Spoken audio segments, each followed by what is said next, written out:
नमस्कार, मी वैभव मांगले. पोस्टकार्ड या सिनेमाविषयी मला तुम्हाला थोडंसं सांगायचं आहे. पोस्टकार्ड हा कॉन्सेप्ट गजेंद्र अहिरे यांचा आहे आणि आपल्या आयुष्यामधनं काही काही गोष्टी ज्या खूप पारंपरिक होत्या त्यांचा ऱ्हास होत चाललाय. आणि म्हणजे पोस्टमन हा एक संस्कृतीचा भाग आहे किंवा लाकूडतोड्या हा एक संस्कृतीचा भाग आहे. पण हळूहळू कालानुरूप काही काही गोष्टी जशा बदलत जातात, काळाच्या ओघामध्ये काही गोष्टीचा ऱ्हास होत जातो. त्यापैकी मला वाटतं ह्या समाजाच्या दोन ज्या गोष्टी आहेत त्याच्यावरचा हा सिनेमा आहे असं मला वाटतं. पोस्टकार्ड, पोस्टमन, लाकूडतोड्या. तर या सिनेमात मी काम करतोय एका सावकाराचं, जो सावकार माझ्याकडे एक लाकूडतोड्या आहे आणि तो आता निघालाय, पण मी त्याला जाऊ देत नाही. म्हणजे थोडक्यात असं आहे की मनासारखं काही करायचं असतं माणसाला तर आपल्याला लोक करू देत नाही, असा थोडासा भाग आहे त्याच्यामध्ये. आणि पोस्टमन याच्यामध्ये आहे. तर त्या पोस्टमनची गोष्ट आहे, खूप छान आहे. या सिनेमामध्ये 3 गोष्टी आहेत, पण तिन्ही गोष्टींमध्ये कॉमन फॅक्टर आहे तो म्हणजे पोस्टमन. आणि ते काम गिरीश कुलकर्णी करत आहेत.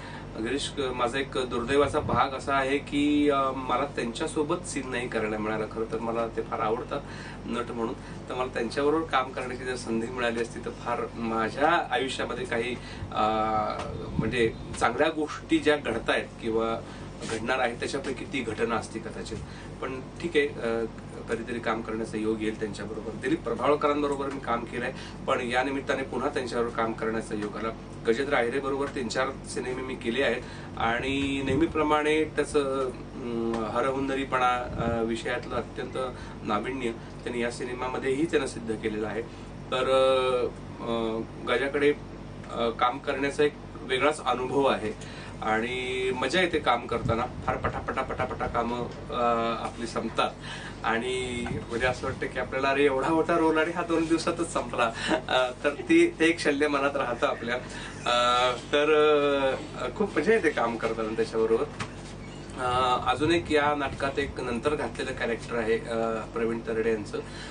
तेही लाकूडतोड्याच आहेत आणि मूळ लाकूडतोड्या दिलीप प्रभावळकर आहेत आणि सब लाकूडतोड्या प्रवीण तरडे आहेत.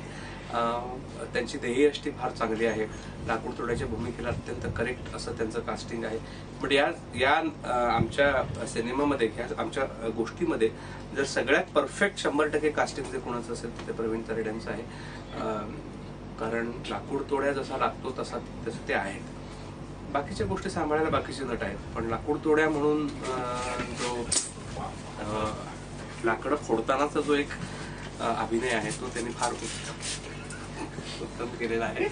आणि या सिनेमाची गंमत अशी आहे की या सिनेमामध्ये 3 स्टोरीज आहेत आणि 3 गोष्टींचा एक सिनेमा. ही त्या अर्थाने नवीन कॉन्सेप्ट नाहीये, पण मला वाटतं मराठीसाठी फार नक्कीच ही एक नाटकामध्ये असतं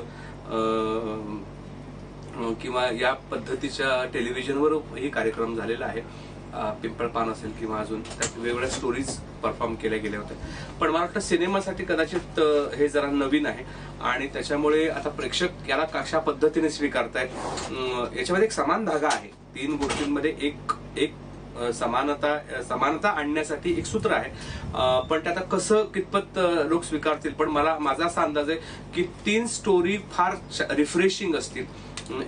3 स्टोरी मध्ये म्हणजे नाविन्य असण्याची शक्यता आहे आणि ती गोष्ट लोकांना बांधून ठेवण्यासाठी मला वाटतं कारणीभूत ठरणार आहे असं वाटतं मला.